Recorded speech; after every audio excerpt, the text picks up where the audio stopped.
Сәлеметсіздер ме? Менің аты жөнім Алтан Өмірзақ. Ал бұл су. Қазақта әдемі сөз бар. Су тіршілік көзі деген. Алайда 21 ғасыр дамыған технологиялар заманы болғандықтан, қазіргі таңда суды тек қана тіршілік көзі ретінде емес, сонымен қатар энергия өндірісіне де пайдаланады. Оған бірден бір мысал су электростанциялары. Өздеріңіз байқағандай, бүгін біз, мен және менің әріптесім Байназар су электростанциялары жайлы айтатын боламыз. Ендеше кеттік. Қазіргі Қазақстанда 40-қа жуық су электростанциялары бар. Елдің 15%-ға жуық өндірілетін энергия көзін осы су электростанциялары өндіреді. Бір қарағанда бұл аз болып көрінуі мүмкін, бірақтан бұл біздің еліміздегі газ бен мұнай өндірілетін энергиядан әлдеқайда көп.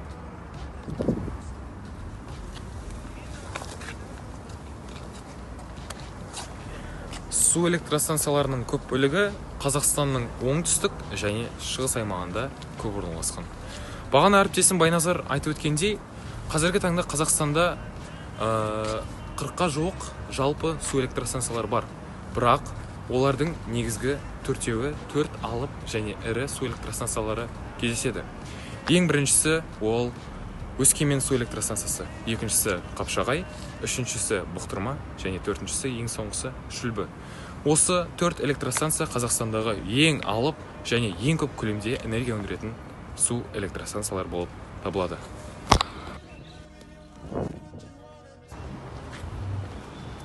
Бағана мен және менің әріптесім Байназар су электростанциялары жайлы жалпы ақпарат беріп өттік. Ендеше біз дәл осы су электростанцияларының қалай жұмыс жасайтынына бірге тамашалайық.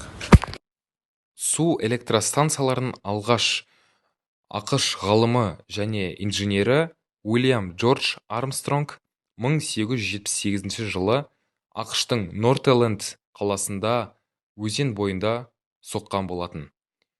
Бұл кішігірім су электростанциясы өзеннің ағыс энергиясын электр энергиясына айналдыра отырып, тек қана бір үйдің лампаларын электр энергиясымен қамтамасыз етуге қолданылған. Уақыт өте келе бұл құрылғыны өкімет билігі мен қоғам белсенділері байқап, олар қолдау көрсетіп, ақш, Еуропа және Орта Азия елдерінде су электростанциялары соғыла бастады. Алайда бұл турбиналарды өзен бойына қою дұрыс шешім болмады. Себебі ағыстың жылдамдығы үлкен көлемдегі ауыр турбиналарды қозғалтуға жеткілікті болмады. Сол себептен бұл проблеманы шешу барысында үлкен платиналар соғылған болатын. Керекті ағыс жылдамдығы су платинасының су көздері мен басқарылады. Осымен қатар бұл су көздері бір жыл бойы тоқтаусыз ағып тұрады. Себебі платинаның ар жағында үлкен көлемде су мөлшері бар. Және де бұл су мөлшері жаз және қыс мезгілдерінде аз көлемде болса, көктем және күз мезгілдерінде өте үлкен көлемде болады. Осыдан бөлек, қазіргі кезде суы жоқ су электростанциялары да бар.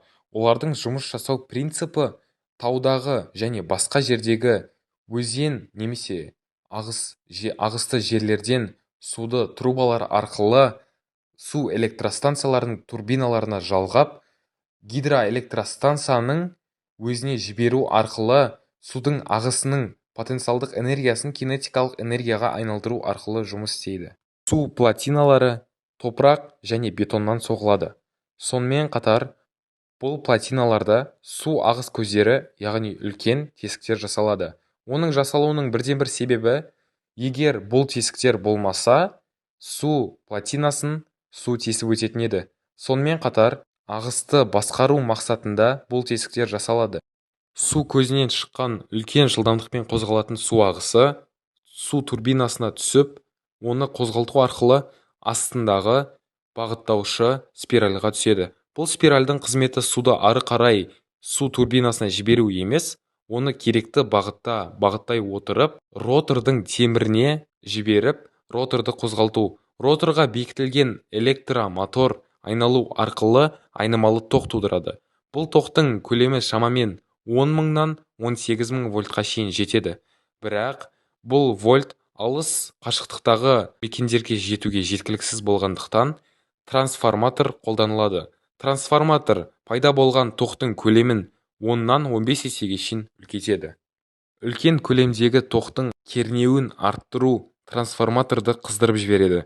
Сол себептен трансформатор қатты қызып кетпес үшін арнайы май мен оны суытатын су қолданылады. Сонымен қатар, қазіргі таңда су электростанцияларының пайдалы әсер коэффициенті ең жоғары болып табылады. Шамамен 92 және 94% құрайды.